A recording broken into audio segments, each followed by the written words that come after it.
Hello and welcome to another episode of Staying Power, a show that is all about building a better life. And whatever way you're thinking we mean that, we probably do in some way, shape, or form. But that's why you got to stick around for the next hour to find out as we take one topic that kind of fits around building a better life and see if it resonates with you. We hope it does wherever you may happen to be listening. And by us, I mean myself, JDK Winnikin, and my lovely co-host, my great friend, my business partner, and as many people now call her, the straw that stirs the drink in Staying Power, Ashley Knievel. Hi, Ashley. Hi. How are you? I'm so good. I really love that intro. Thanks. You're welcome. And that name is actually stuck, right? Maybe that's what I'll be for Halloween. A straw. A straw that stirs the drink. That's pretty good. It is time to start thinking about that, isn't it? Hard to believe it's fall as of this recording. Today, we're going to be talking about making tough decisions. And actually, more specifically, Ashley, when you've made a decision, how do you then act on said decision? Right? Mm-hmm. Then that can be a really difficult thing. So not even so much realizing you need to make a tough choice. Yeah.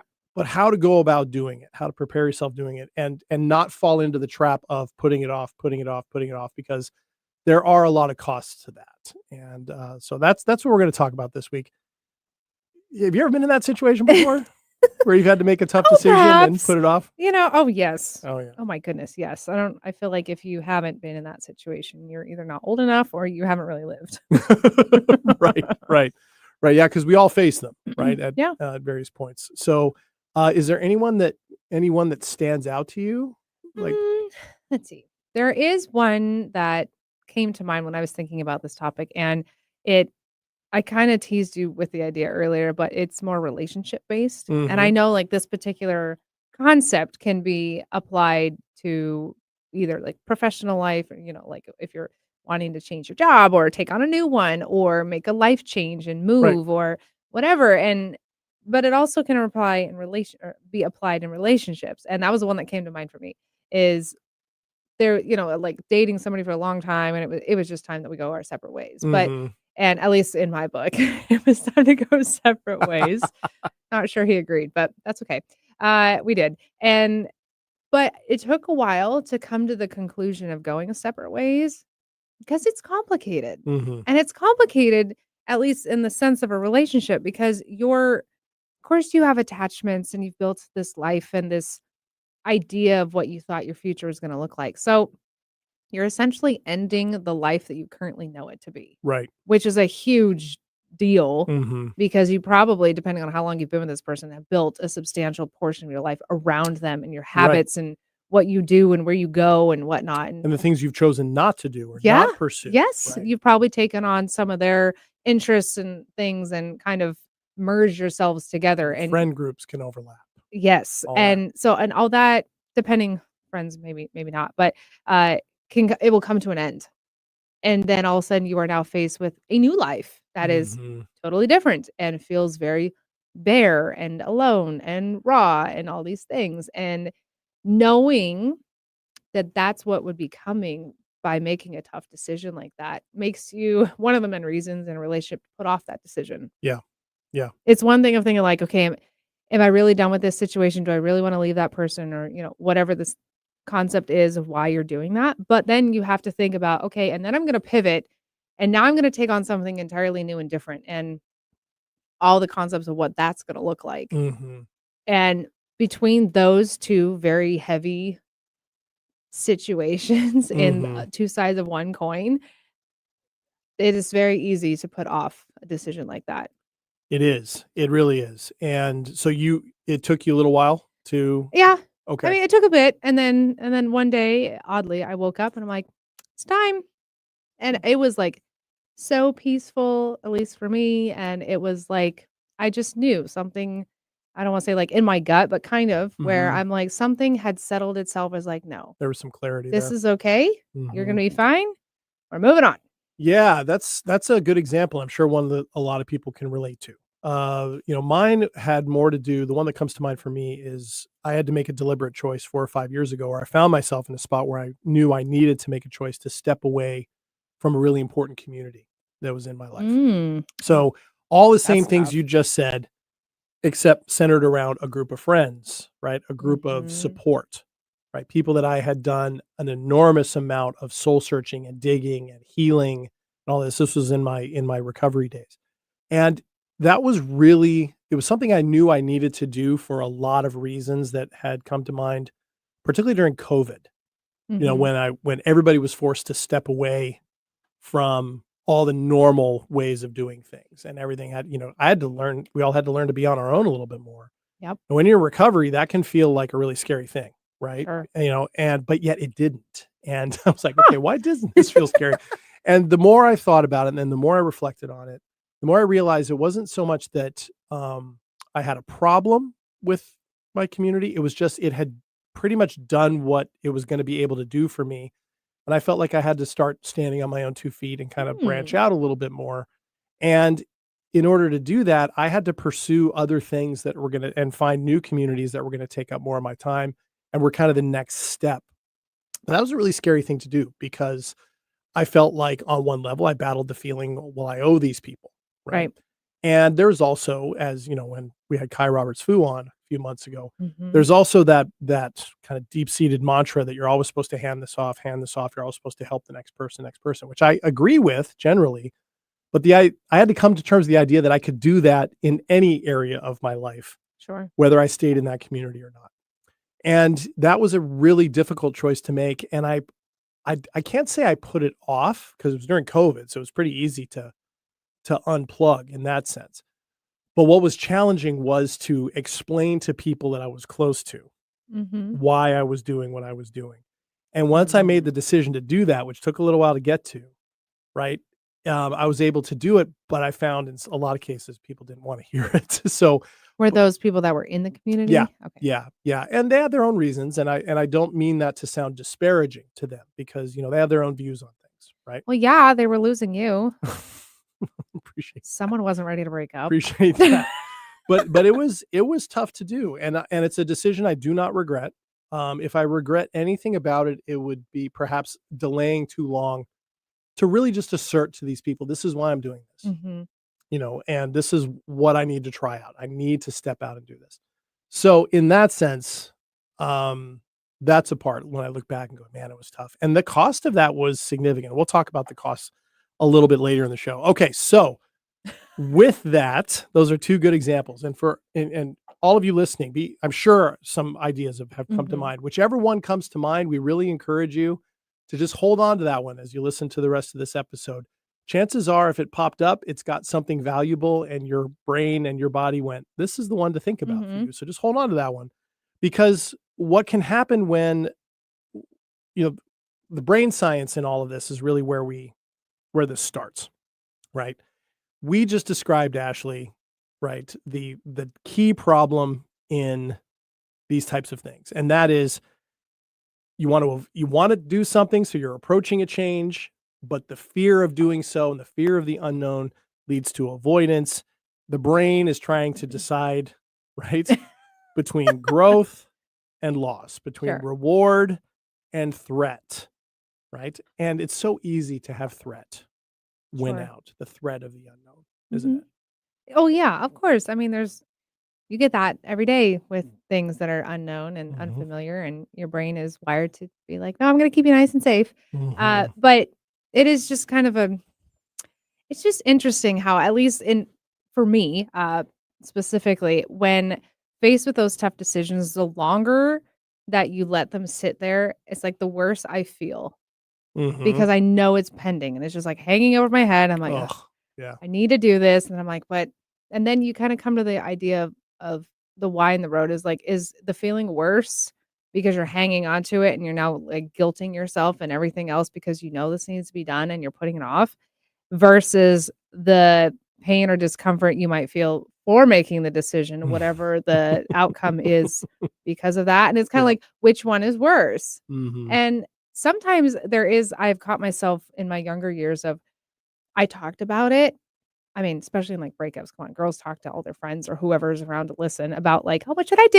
And Mhm. this is what's going on and whatever. And as I've gotten older, I don't really discuss that with many people anymore. But I have noticed sometimes talking about it makes you feel like you're working towards the Yeah. conclusion of it when you're Yeah. actually not. Right. Maybe you are if you're doing like really constructive conversation to help soundboard and come to a decision, Yeah. but replaying the same story to yourself over and over and over is not actually accomplishing anything, and it's Right. not making your decision any easier. Right. Your decision's easier when you make it, Mhm. and it's Mhm. kind of quick to make actually. Yeah, yeah. Again, simple in concept, maybe difficult in execution in Right. the moment. And it always reminds me of that psychological principle that uses the example of it's an extreme example, but of a kid who's been really badly neglected or abused by a parent. When Child Protective Services comes to get them, the kid oftentimes won't go with them, screams to hold Mhm. on to the parent, even Right, though the right. parent or the guardian is a source of pain. And probably it's because that's what they know, Right. the Right. unknown of that. That's why I said it's an extreme example, and that's for a kid who's operating purely on emotion, Mhm. right? But it shows that threat fear is a real thing, because Mhm. what we don't know scares us. Mhm. What we do know, we can convince ourselves, we can control, we can live within it, we can put up with it, and we start bargaining with ourselves in Mhm. there. Yeah. But what ends up happening is the second thing, right? As you're kind of growing, kind of reward versus threat. That's where you get frozen. Mhm. And we've talked on this show before. I'm a freezer. Like I'll freeze. I will freeze, right? If I'm not careful, I will freeze, right? And the body hits pause mode, right? The body does. The body hits pause mode when it's overwhelmed, right? Sorry, that was funny. Well, that's all right. You're a freezer? I'm a freezer. Oh, I'm a straw, he's a freezer. He's a Okay, great. Got it. Sorry. different kind of freezer. Okay, but Well, I'm yes. a fighter, so Yeah. surprise. Yeah, well, but we all can hit the pause, right? Mhm. We can all Yes. hit that where we don't know. And, and we both in our own personal friendship have experienced the other one being stuck in pause Mhm. Sure. on various things at various times, right? So but that's a protective thing. It's not a weakness. I think it's Mhm. important to stress that part. This is a protective part. So many of the things that we judge in ourselves are actually mechanisms hardwired into us that are meant to protect us and help Mhm. us out.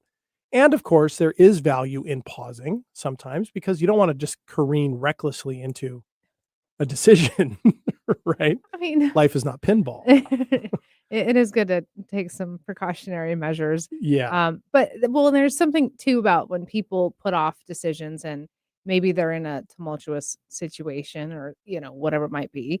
And they're like, oh, but I'm only getting stronger because of this. And I always have to pause and question because I'm like, really? Mm. You think you're getting stronger because of that? And not to be like condescending, but I'm like, is it really helping you or Yeah. is it actually, like, hurting you and you're just trying to callous yourself and calling it Right. strength, Yeah. Numbing which yourself versus is resilience. Those are yes. two different things. Yeah. And I'm like, maybe when Mhm. you start to feel that, like, that's a really good sign to pivot. Right. Right. And then, of course, I think alongside that is recognizing at some point where maybe your indecision is colliding with your own sense of values of what matters to Mhm. you. Mhm. And I don't know if it's been that way for you, but for me, sometimes it takes getting to that point of cognitive dissonance or emotional dissonance where I'm like, okay, what I'm doing is at complete odds with what I actually believe and what I actually need. Or somebody will point out to me, something that would be really beneficial for me that I've been ignoring. And that's a tease for our 2 minutes of terror later on, because Oh, that's is where it? yeah, because I have Wow, an okay. example to draw from, a very recent one. But that cognitive dissonance, when values and actions don't line up, that is, God, that's a terrible place to be. Mhm. So you, of all the people that I know, and I know a lot of people, you tend to avoid, you steer clear of cognitive dissonance pretty well Do compared to, I? oh yeah, you do. Oh, Yeah, thank you do. you. Yeah, you're pretty consistent in my opinion, and with what I've seen, really consistent in making sure those things match up.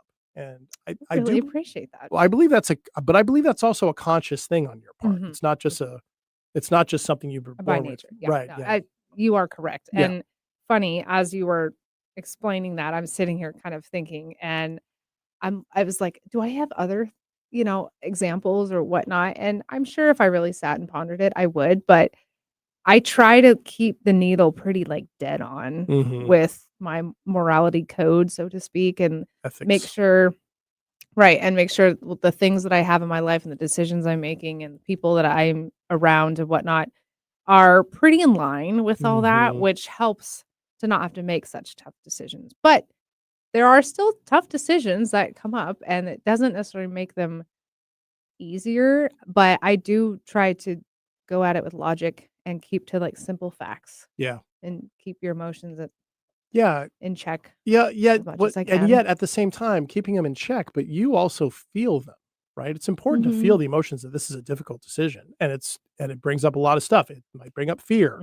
uncertainty, Well, frustration. it goes back to the thing that you and I learned in our coaching that if you feel those emotions and I imagine them as like I am a house and all my emotions are like my little kids on the front porch. And when I open the door and I see all the good ones, of course I want to let them in. But I see all the ones that are uncomfortable for me. And I'm like, but they're like little kids and it's like stormy outside. Would I leave them on the porch? No, I'm gonna welcome them in, and they're welcome to stay as long as they need, and then they will go on their merry way. Nice. So when I do that, the uncomfortable feelings come and go, and They do. I know that they're gonna go, Right. and sometimes that's what makes that easy enough to do. Right, because you know that no matter what they are, the house is still standing, right? Yep. You have confidence in the house. Yeah, Mhm. that's a really good example. I think for me, I always think about an umbrella, right? Mm. Everything's under the umbrella of I'm okay, right? In Or in the this moment, freezer. unless I'm literally in the middle of an emergency, right? A physical emergency that's threatening me, chances are I'm okay. What is this, a Costco umbrella? This is pretty It's a big intense. umbrella. Really big. Yeah, really big Freezer umbrella. size, got I it. know. Go ahead. Freezer size. Sorry. Okay. On that note, I think we've established what we're going to talk about today. So let's go ahead and jump into our first break. When we come back, we will start talking about some very simple, practical things that any of us can do when we're having difficulty going from that decision to action. It doesn't have to be as daunting as we make it out. So stick around here on Staying Power and join us again in just a second. See you in a minute.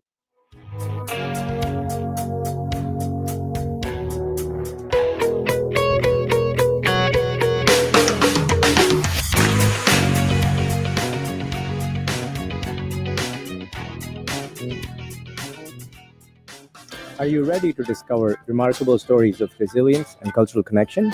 This is Diaspora, a show sharing the journeys of first-generation immigrants from the Indian subcontinent now building their lives in North America. Inspiring, insightful, and always engaging, Diaspora offers a unique perspective on the immigrant experience. Join me, Aditya Mehta, my guests on the Diaspora Show every Wednesday at 2 p.m. right here on KKNW. Imagine home. The smell of coffee, the sound of a lawnmower, the sun's warmth on your face. Free to be yourself, surrounded by love that helps you grow. This is a place to call home. That's an American dream we all deserve. But in 50% of US states, you could legally be denied housing if you are LGBTQ+. Get the facts and hear real stories at lovehasnolabels.com. Brought to you by Love Has No Labels and the Ad Council. Alternative Talk 1150. Talk radio for the body, mind, and soul.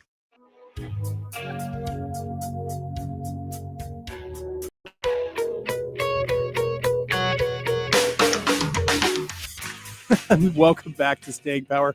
JD here with Ashley. Hello. And we're talking, even though we're laughing, we're talking about making difficult decisions and then actually following through and acting in on them. And that kind of that difficult stage from here's the decision that I'm contemplating or I know I need to make and actually making it happen. And again, a very common thing happens to all of us, and we all have common physiological and neurological responses to it.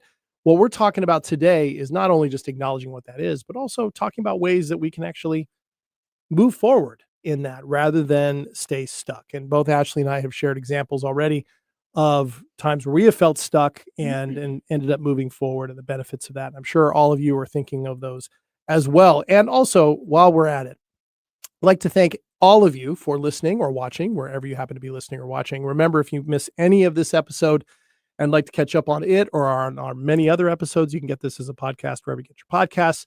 We also have our own YouTube channel. You can find us on Instagram, and you can reach out to us at stayingpowershow@gmail.com, and we'd be happy to hear from you and connect with you. You can also find out more about us at our radio home, 1150 AM KKNW in Seattle, and so happy to have them as the big supporters of us that they are. So thanks so much for joining us. All right. So, Ashley, we've established now that you're a straw, I'm a freezer. Yep. Okay. And if that doesn't make sense to you because you just got here, you get this as a podcast wherever you get your podcast. Go ahead and rewind.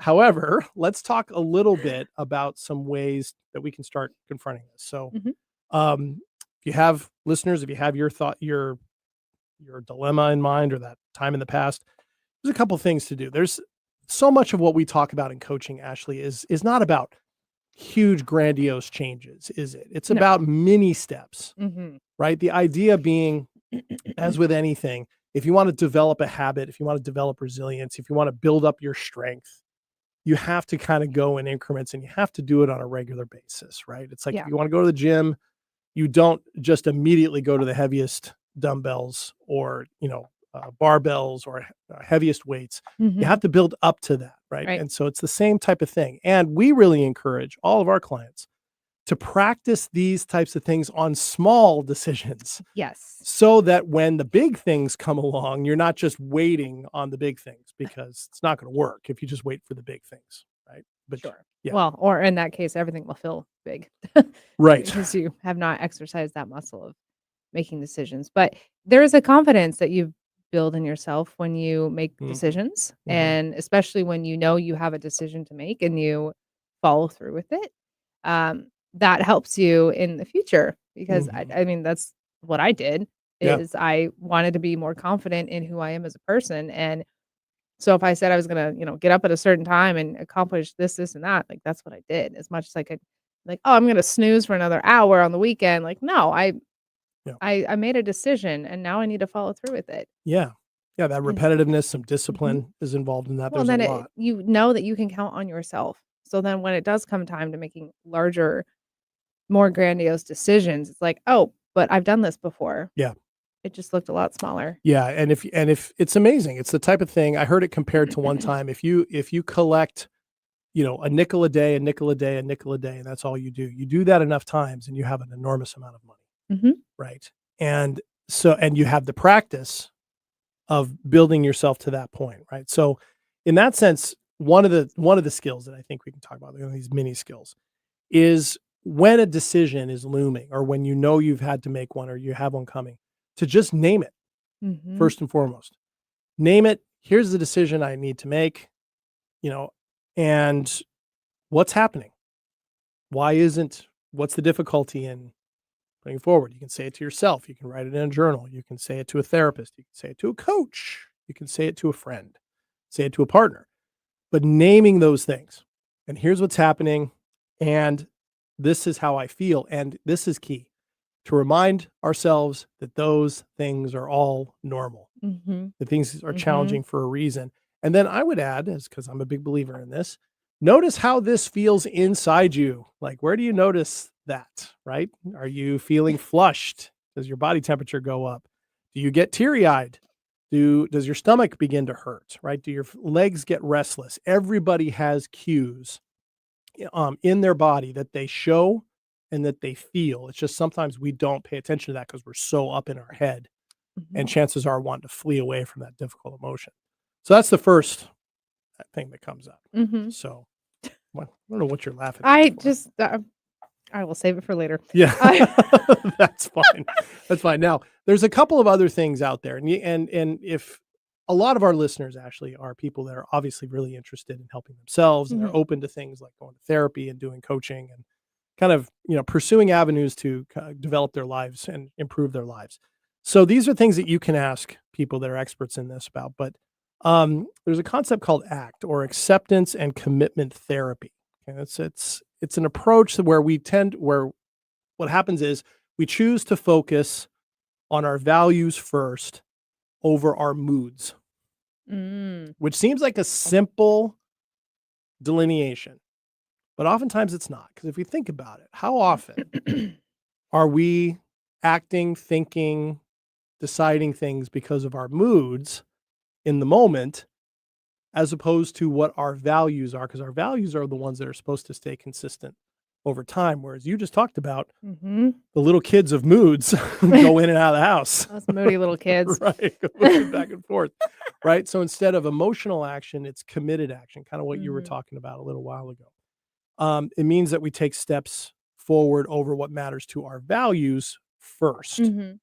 Right. So a way to do that, a way to get started with that is there's a number of different ways to do this, but there are values assessments all over the place. We have our favorite from VIA that I can make sure that we post in the show notes so Oh, people can that'd go be see good. that and get a sense of what your own values are, and then decide how does focusing on that perhaps shift some of the dynamics in your own life, and how would you have to adjust in order for those to line up better with what your values are, because Mhm. those will stay consistent, right? If you have a value of kindness and you're going from the position of how do I maintain kindness in all of this, particularly in a situation like at work or at home or between friends where maybe there's not a whole lot of kindness going on, right? Or it's challenging. How do you go about it? Because that reframes the problem, right? Mhm. So that's just one example. Another thing that you can do is the implementation of intentions. Mouthful of basically trying to say that, kind of like I said earlier, when you make a promise to yourself, keep it. But there is something about when it's tied to something that is a difficult decision, there is already a feeling of relief when you have put a time and a date on it. You've Mm, put an end to the discomfort you're feeling by not making that big decision. okay. And I have told this to people before, like, if they're, like in my example with a relationship, I'm like, put an end date of you're trying to work things out and you're like, maybe this will work. We're going to try this or whatnot. And you're just tumbling around in this feeling of just discomfort and unease, and it's constant. And I'm like, Mhm. I think if you put a date of this is the date where we make a decision, one, it gives you something to look forward to, like, there is relief coming at some point, and it might just be an exchange for something else just that's uncomfortable, but at Mhm. least you know your current reality will come to a conclusion. Mhm. But also, if you're, like, procrastinating on it because that seems to feel good, putting some space and distance between you and the uncomfortable decision or thing Mhm. is setting, like an example, if you hate doing emails, you're just not an emailing person, but they has to get done. It's like you set a time during your weekend. That's when you do that. And it is a Mhm. non-negotiable. And this is the time. And I do it for 20 minutes and this is it. Yep. And you may not like it at first, but you start building that habit. Mhm. And then all of a sudden it doesn't become so difficult. Right. And then maybe you're doing it so consistently, it doesn't even take you 20 minutes anymore. Maybe it takes 15 or whatever. And Mhm.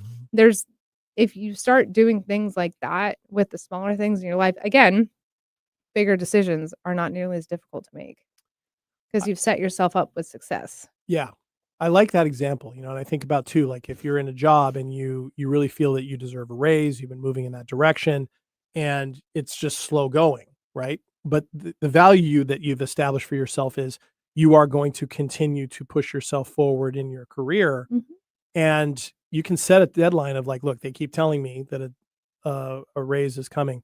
If that doesn't happen within the next 90 days or 4 months or 6 months, you can set that up as, okay, that's a deadline. Mhm. Okay. And then of course it becomes, well, you don't want to just wait till that day if it does come and not have a plan, Right. right? Right. So how, or at least have an idea of what you're going to do next, because that just kind of, because then you can start going, okay, if by this point this hasn't happened, I'm going to start looking for jobs. Like maybe at 30 days, I'm going to start looking and getting my resume prepared. Maybe I'm going to get my resume prepared right away. Mhm. If at 60 days, nothing's happened, I'm going to do the next step, whatever the next step. And maybe one of the steps is at 90 days, even if I don't have another job, I'm going to step away. Mhm. Hopefully over those 90 Mm. days, you've spent time figuring out how you're going to have yourself anchored financially, that you can do that at least with, some level of acceptable risk. But that type of thing, it kind of fits in with another kind of approach that we can take here. And the official name of it is mental contrasting with implementation intentions, or MCII, right? That's a very technical thing. Big word. I like better though the practice, which the acronym is WHOOP. WOOP. Yes, I know it made Ashley cringe, Oh my and it probably made all gosh. of you cringe, but I like it because it's easy to remember. Whoop. And WOOP, wish, outcome, obstacle, plan. And it goes like this. It's pretty simple. It's an easy exercise. It's a short exercise. Anybody can do it. You can write it down. You can talk about it. You can put it on a Post-it note. And it goes like this, right? You set the wish. What's the wish? A raise within the next 6 months or whatever it might be. What's the outcome you're hoping that provides? Not just more money, but whatever that money you're hoping is going to provide, right? Earlier chance at retirement, more income to put your kids through school or whatever it might be. Then this is key. What's the obstacle? What are the primary obstacles, primary obstacle, whatever it might be, identifying that, and then what's the plan to get over, around, under, through that obstacle? And then when that is established, you have it. And is it anchored in your values? Because if it's anchored in your values, then you don't have to spend all these waking hours ruminating with your brain grinding all over it. It's like creating this elevator speech plan for what you want to do that you can kind of keep in a figurative drawer until you need it. Right. So again, wish, outcome, obstacle, plan. Okay. So All right. All right. So Whoopie whoop over there. whoopie whoop. I know. You should have seen the eye roll in Oh, the studio. my goodness. That was incredible. That was incredible. I usually am good for at least one eye roll per episode, but that one was pretty extreme. Well, I know. It wasn't good, but nevertheless, hey, give me credit for putting myself out there. you do a great job. Okay, thank you. So good. We'll keep Here's going. your credit. All right, thank you. All right. She just waved at me if you weren't watching on our YouTube channel. Here, it's taken away. Go. All right. So now, Ashley, because you just made fun of me, I'm going to put you on the spot. of course you are. Exactly. And I plan to do this long before we hit this little snag in the show. But Snag? let's take you through. Okay. Oh, through the whoop. Let's take you through a whoop. Let's go for a Okay. whoop. Okay. And so people know, Fun. right? We got a few minutes to do this. So Okay. all right. So let's identify what would be a good wish. Oh, a good wish for me. Probably take some more time off. To take some more time off. Yeah. Okay. Take some more time off. And of course, the reasons for all that, what would be the positives of all that? I feel like I could recharge and rest my brain, and I would come back to my responsibilities and my job and everything that I do with a fresh mindset and perspective and with a less burnt out approach to things. Less frazzled. Sure. Right. Okay. Kind of Probably more rebuild. patience. Okay. Kind of rebuild the stores of energy. Yeah. Right. Yeah. Right. And I know you like your reflection time, right? And you like your time away to nestle into a good book, for example. So all those things. Good book. Okay. So some more time off. Okay. So that the outcome you just laid out, right? So the wish, more time off. And I mean like 2 days off in a row. Yeah. I know. When I say time off, I don't mean like 2 weeks. That'd be Yeah, great. But I mean like 2 days off in a row. Yeah, Ashley's work life has been awesome. bananas lately. All right, so you have those two. Yeah. So you have the outcome. Here's the big one. What's the obstacle? obstacle? What's the obstacle? Oh my. The amount of responsibilities that are on my plate Can that I are push under back my on that? hat Can I push back on that real quick? that I'm not delegating. Or are they yours or are you choosing them? Is what I was going to ask. Right now they've all been delegated to me Okay. because they fall under my hat. Okay. So So to they speak. so But they yes, are they really are there's a mine. full thing. Okay. Yes, they But are that's mine. I'm sure that's a question you ask yourself. Oh yeah. Yeah. I'm starting to be like, who looks like they're not busy enough? Well, not so much that. I was thinking, yeah, okay. So All of a that's sudden everyone hides. so the obstacle is you have a lot to do, Yeah. a lot of things, because you are in the middle of a big reorg that you're kind of helping oversee. That's a lot of work. Yeah. Okay. So the amount of responsibilities, anything else? It's an obstacle in there? Nothing comes immediately to mind. Okay. Nothing Is that a internal. pointed Any question? I don't know, is there no, it's meant to dig a little bit. Like, Oh, is there okay. any spot in here where you might be getting in your own way? Mm. At one point, I was really bad at letting go and delegating because sometimes, and this is why I'm in management, is because sometimes the way that I would create and drop and execute things is probably more efficient than some other people can do. Now, not to say their ideas are bad, Right. but in certain regards, efficiency is key. And You are really good at that. so too. You are. I still have some things to improve on, but thank you. And so there's a lot of times where I'm like, okay, I am trying to now delegate them to people and with the task of like do it this way unless you find a way to do it better, Mm-hmm. more efficient. Then Right. let's go with that. Okay. But that has been a thing in the past of Okay. I took everything on because there was always that phrase of like, oh, if you want it done right, do it yourself. Okay. And I'm like, can't you train others to do it also? Well, Mm-hmm. And that creates the dilemma of you still need to get it done right. right. Yes. Right. Well, and then I'm like, Mhm. okay, now do I take time to train them or just do I do it myself? Okay. So there is some flux in that area Mm. too. And then of course we can keep asking all these different questions, right? Are there, and not saying that you need to ask these, but we can ask ourselves, am I procrastinating on any of these, for example, or am I avoiding any of these? Or is some area of my life sucking an inordinate amount of energy, or am I allowing it to take me from this, right? Those are the types of things that involve the obstacle thing. Okay, so now we've identified a couple of obstacles. What's the plan now? Acknowledging all that, what's the plan for you to get a little more time off 2 days in a row? What's the plan? Ooh. Well, I am creating, it's called a by when board. You can do it as like a to-do list or whatever, but Okay. essentially you like write out all the tasks that you need to do and you put them in order of what is most pressing. Got it. And then you put an end date, Oh, a due date. by when? This By needs to be when? done Yeah, by by a when? certain Yes. time. Got Yes. it. Now, if you get it done sooner, great. Check that Bada box. bing. Right. But if otherwise, that way you cannot, it removes the idea of procrastination. And sometimes, those things can get rearranged on the board depending on what's important or what just happens to pop in. But that's been my plan Okay. to actually hammer out my stuff. And Hammer that out. And then Get at it the done. end of that, there's a spot where you think you can take there a is couple days off. shiny little light at the end of the tunnel. Okay. There you go. Mhm. Now, having done that, Mm-hmm. what did that, just really quickly, in just a handful of seconds, what did that give you just by doing that exercise? It gives you hope that there's an end, that you might actually be able to achieve what your wish is, Mhm. right? It helps just break it down into manageable steps that is like, oh, you just bridge the gap from here to there. Yep. And it cleared out any of those internal things, right? It kept all the kids in the house, right? Corralled somewhere. It did all of Yeah. that, right? It Yeah. kind of focused on the problem and Mhm. focused on the solution and the obstacle and what to do, right? Without pushing away all the feelings that go with it. We're just operating not on the mood, Yes. but on the intention. Yes. Okay. All right. Thank you for doing that, Oh, Ashley. For putting you on the spot. thanks. So wanted to give everybody a chance to kind of see what that looked like. And can you do that with yourself or with somebody that you know, a loved one, friend, whatever you like. All right. Let's take another break, Ashley. When we come back, we'll talk more about this decision to action bridge that we're talking about today. And we will also, right after the break, do our weekly segment. This week is going to be 2 minutes of terror. So come back after a minute. Stick around for that. We'll see you here on Staying Power.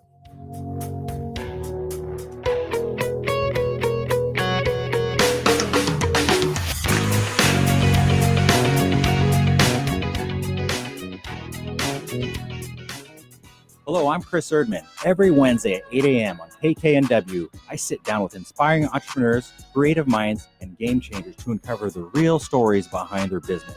On my show, Made of More, we explore the challenges that they've overcome, the breakthroughs that they've celebrated, and the mindset that drives them forward. If you're ready to unlock your full entrepreneurial potential, Made of More is the show for you, because here we know you are made of more. Every Wednesday at 8 a.m. on KKNW. Don't ask me to talk. There's a lot of talk out there. Political talk, sports talk, girl talk, trash talk, and so on. But there's only one, Don't Ask Me to Talk, helmed by conversational off-roaders and podcast pals Eric Ryder and Stacey Heller. They follow every tangent they encounter, from cultural blind spots to their infamous weekly Wheelo topics. Listen wherever you listen to your fave podcasts. Subscribe and share too. Or tune in every Saturday at 3 p.m. or Tuesday at 4 p.m. on KKNW. Be sure to support the sponsors of your favorite shows on Alternative Talk 1150.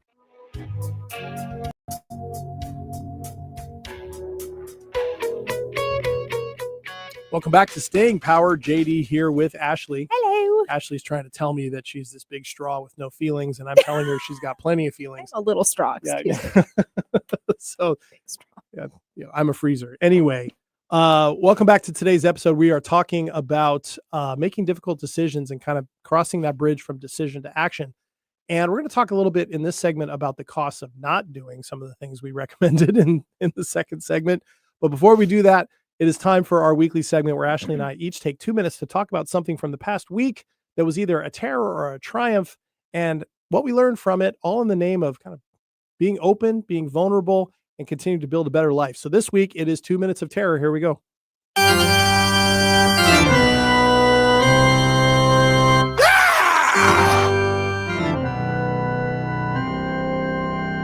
Right. Seems appropriate with Halloween. kind of Oh, around I'm the so corner, right? excited. Spooky season. I know it's one of your favorite seasons. It We know is. that. Okay, so Ashley, what is your 2 minutes of terror? Oh, my 2 minutes of terror. Well, it came about that time when I was out at my parents' house. My dad comes out on the porch to tell me goodbye because I was leaving. He takes one look at my tires. He's like, those need to be replaced. You can't even put a nickel in the tread of that tire. I'm like, Oh man, dads are all about that nickel in the tire. I mean, he has like eyeballs for that. It's like every time something's Yep. up with a car, he has to point it out. So he wasn't wrong. It was Right. due time. So, had to take the car in, booked an appointment. They were so fast and efficient. I will say that. I was so impressed. But when you get the bill at the end of it, I was I like, was wondering what the terror was. it's okay. It's all right. I mean, it is just is what it is, and it's a responsibility as an adult who drives Yeah. around. It is. But I was like, Did it catch you by surprise that you needed to do that? that I needed to do that. Yeah. Yeah. No, because I knew I was due for a You tire do. change, Okay. and I knew what a ballpark idea what the cost was going to be, but still, Okay. And did you have like that money put aside in case you needed it, or did you just have to Yes. adjust? Okay, so you did I have do stuff put aside. budget appropriately for those things. But Okay. Okay. still, I it's get like, that. ugh, Yeah, okay, it's painful. yeah. All right. The reason why I ask on the budget side, because mine has to do with that. Oh, budgeting? Yeah, budgeting. Oh. So I'm not a good budgeter historically, and that's part of the terror. Yeah, part of the terror is admitting that publicly. I've just not Okay. ever been good at that. But however, I had an experience last week. I sat down with a friend of mine who's a financial planner, and let's just say she's really good at budgeting. She's really good on financial stuff, and we were having a conversation, and she really let me have it, like in the way that a good friend does, right? Okay. Really let me have it. Particularly when I said that in all the areas of my life, what feels like the final frontier for me to really work through Mhm. is the fears I can get around money and the uncertainty around money. I just don't like to deal with it. Right. And so the very fact that she came after me on that it helped me see like, okay, yeah, I need to pay attention to this. And it was done in a really great way and really appreciated it, as tough as it was in spots. But I started right after that to really start to learn about where is my money? Where is it going? And I did all those things that, you find out. I Mhm. forgot I had 5 subscriptions that I don't need, and I got to get rid of those, right? Mhm. And okay, I need to create a positive gap between what I make and what I spend, and I'm not in that spot. But I also found out kind of how this turned into a triumph. I knew I was in kind of a negative gap, but I actually am pretty close to a 0 gap right now. So It's fantastic. it is, but the terror of it was having to stare down the barrel of like, okay, I've got to do something about this now. Sure. Right? I cannot put this off anymore. It was exactly what we were just talking about, what we've been talking about all day long. Mhm. So anyway, I was really appreciative of this advice and this this swift kick right in my proverbial backside to get me moving. But it is a triumph at the same time. So I mean, had we done 2 minutes of triumph today, Now I this probably would makes have had more the same sense. story. Okay. I would have the Interesting. same story. Yeah. Okay. All right. So there we go. All right. So back to this discussion of kind of the decision to action bridge. There's a difficult decision, even if it's not like a life-changing one, an uncomfortable decision, Mhm. right? Or something like that. We've given a few examples of what that can look like. It can be, we struggle with this. And the reason why this is a topic is because this is something we tend to put off, right? We're run by the mood. No one is ever usually in a mood to say, I really want to go do something that's going to make me really uncomfortable. And I'm really excited about it, particularly Mhm. because it might change my life in a way that I don't know what that's going to look like or that's what's going to feel like. Right? You're not wrong. Right. Exactly. So, right. We don't go there, Sure. which is why operating from values first and not mood is such an important part of this process. But there are real costs Mhm. to this. There So, can be. yes, there can be. So what are some ones that come up for you? For me. Yeah. I mean, I kind of like what I said earlier in the episode is like it causes discomfort if you continually put off something that needs to be done. That Mhm. as much as you're just trying to avoid the discomfort by putting space between you and that thing, maybe it's a difficult conversation you need to have at work or in your personal life, Mhm. but it can have compounding effects. Yes. I mean, your example of, like, budgeting, and if that is a struggle and it's something that you put off, like, that can have some pretty substantial compounding effects Yes. that Yes, can it not can. only affect and depending on your life structure, not just you, but it can affect the people around you Uh-huh. too, Yep. and, that can be tumultuously devastating because then how do you climb yourself out of that? Right. That's an extreme example, but, um, I actually think it's a lot more common than people think when it comes around budgeting anyway, I I and money. think there's a lot of struggle with There is. money with There people, is. and part of that is I think some people are I don't know if shame is the right word, but are uncomfortable to admit it out Oh, loud it's because they feel like they're gonna be judged or like, "I know I've made bad decisions, I don't need somebody to tell me I'm making bad decisions with this right. very necessary life resource." I think that is the right word, honestly. I think Yeah? it is the right word. I think it's to varying degrees, right? And in Sure. my case, certainly, yeah, there's shame on it because I can tell myself that beating up story of I should have known this, should have Mhm. learned this a long time ago. And that's actually true. I mean, I can go Yeah. back and go, yeah, okay. It's not like, that's the irony. The rest of my family, incredibly good at all of this stuff. It's like in my zeal to be the rebel second child that Sure. I left a lot behind. But nevertheless, what you're talking about actually is something really, really important. And it's mental health drift. The longer you put something off, the longer you procrastinate, the longer you know you need to do something, but you're not doing it, has consequences there. And it's been linked to higher levels of depression, Mhm. anxiety, and stress. And higher levels of depression, anxiety, and stress can dovetail into higher levels of addictive behavior, self destructive behavior, self sabotage. There's Mhm. a whole lot of things, right? Um, and of course, um, y- you can kind of you can kind of lose sense of who you are, Oh, right? sure. Yeah. And Absolutely, your because you confidence just in that yourself. becomes your new identity is, Uh-huh. like, that uncomfortable person that you see yourself as that you're Hmm. ashamed of, Hmm. and that is no place you wanna reside for an extended period of time. Exactly. But, Exactly. I will say just from personal, experience, if you can self-shame is gonna be so much more than what the people around you are probably ever going to That is probably do. true. Yeah. And when that realization hits home for you, then all of a sudden it's like, "You know what?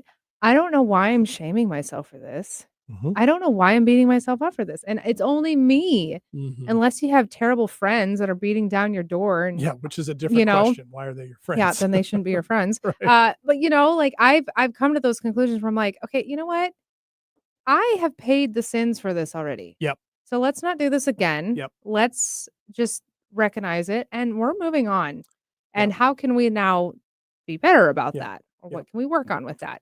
Yeah, and in the situation I was just talking about in 2 Minutes of Terror, a wise friend of mine said in a completely different context one time when I was having trouble letting go of something, saying, I should have known this better, I should have done better. He asked me, he said, "Do you pay your electric bill twice a month? Do you just pay it once?" I said, "I pay it once." I said, "Why are you paying it again? Mhm. You don't need to pay the same bill twice. Yeah, So very let go of true. that bill." And it's a really good point because what ends up happening is if we erode our self-trust by not acting Mhm. when we know we need to and be beneficial for us, Mhm. then we start losing a sense of who we are, what we're about, and how to prioritize things. Mhm. And that you can tell when somebody's in that mental health drift of Mhm. that because their self-trust is not where it could be, Mhm. right? In your situation, you talk about this. Your self-trust with yourself has been strong for a while, right? It's only getting stronger. Well, yeah, and it spares you a lot of these types of things, right? It does. Valid. Mhm. Well, and I would say for the listeners is like a little piece of homework to do out there is something that I've started doing maybe over the last year or so in a very small way, and I don't talk about it, but I am now. Is by doing, like you can call it like maybe an uncertainty rep, or using that muscle that's maybe atrophied, maybe used a long time ago. You have it now, and you need to rebuild that thing back up, but about doing something, and I know it's cliche, but it says do something every day that is uncomfortable. Okay, I don't know about every day. Let's not overload ourselves.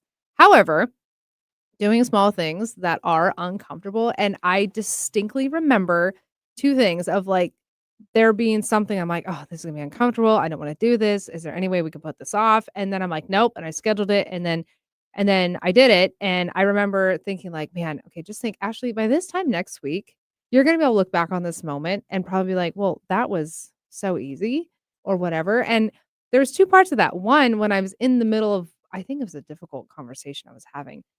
While I was having the conversation, as much as it was awkward and uncomfortable, there was a small part of me that's like so excited because I'm like, oh my gosh, I'm not dead.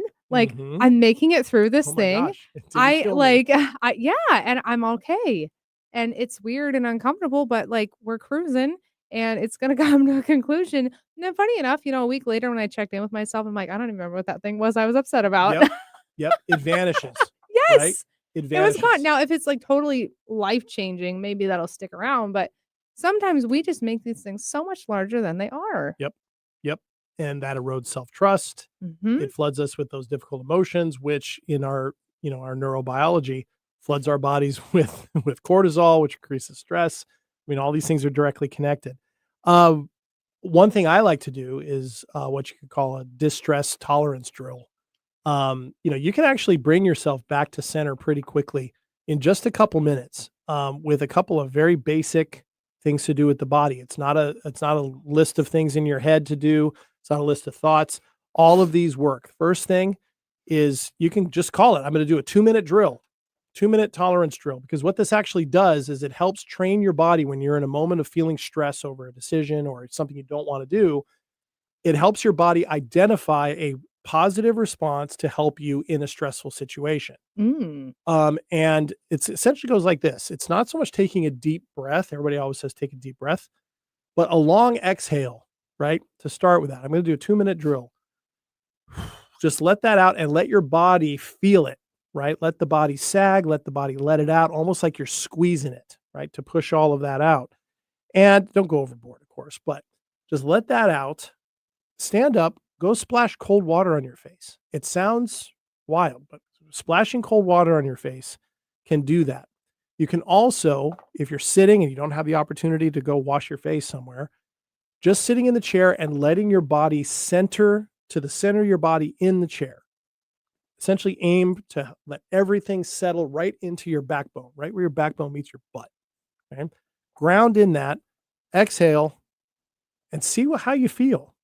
Right? And see what clears out, right? Just that kind of tolerance drill without trying to change anything. Mhm. Even if you don't get any closer to the decision that you need to make or closer to the action, you're taking a couple minutes to train your body to recognize when it needs to help you out, right? And then you remember how to do that. And if you have to do it for 2 minutes, it's a lot easier to say, I can do this in 2 minutes than say, take 20 minutes out of the middle of your day Yeah. and do some that's deep not gonna breathing, work. right? That type of thing. You can do it from just about anywhere. So that's just a tolerance drill. So a couple of good examples. Pretty Look at good. that. And look at this, Ashley, we are already out of time. So much to talk about. Until next time. Yeah, until next time. But I have a feeling we're going to come back to this subject at some point in the future. However, thank you so much, Ashley, for jumping into that. And Thank for, you. Yeah, and for doing the whoop exercise with me too. You didn't even know that was coming. I did not. Yeah, you did not. But thank you for doing that with me. Always such a good sport. And thank you to all of you for listening to this episode of Staying Power. Remember, once again, if you missed any of this episode, you can get it as a podcast wherever you get your podcasts. You can also watch episodes now on our YouTube channel. And you can also find out more about us on our social media feeds at 11:50 a.m. KKNW. And you can reach out to us on email, stayingpowershow@gmail.com. We will be back next week with another episode where we will dig into some other way to build a better life. And we hope you'll join us then.